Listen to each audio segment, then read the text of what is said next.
TSC এলাকায় গণঅভ্যুত্থানকালে অঙ্কিত graffiti মুছে ফেলার প্রতিবাদে এবং দ্রুত শেখ হাসিনাকে দেশে ফিরিয়ে বিচারের সম্মুখীন করার দাবিতে রাজধানীর বিভিন্ন এলাকায় বিক্ষোভ করেছে ছাত্র জনতা।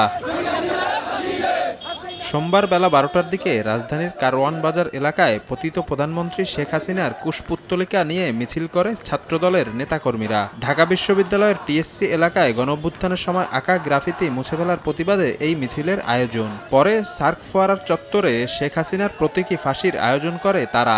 এ সময় তাদের সঙ্গে অংশ নেয় বিভিন্ন শ্রেণী পেশার স্থানীয় জনতা।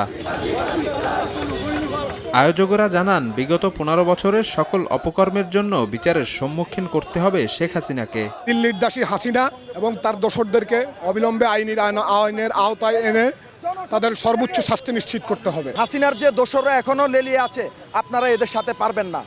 এদের সাথে পারতে হলে একমাত্র জাতীয়তাবাদী শক্তি পারবে ইনশাল্লাহ। এদিন দুপুরে টিএসসিতেও শেখ হাসিনার গ্রাফিতিতে ঘৃণা প্রদর্শন করেন ঢাকা বিশ্ববিদ্যালয়ের শিক্ষার্থীরা। এ সময় ভারত থেকে ফিরিয়ে এনে শেখ হাসিনার বিচার নিশ্চিতের দাবি জানান তারা। আমাদের ঘৃণা স্তম্ভ হিসেবে যেটা ঘোষণা করেছি, সেইখানে গণ জুতা নিক্ষেপ কর্মসূচি পালন করছি। না, আমাদের ঘৃণা যায় নাই, আমাদের ঘৃণা এখনো আছে।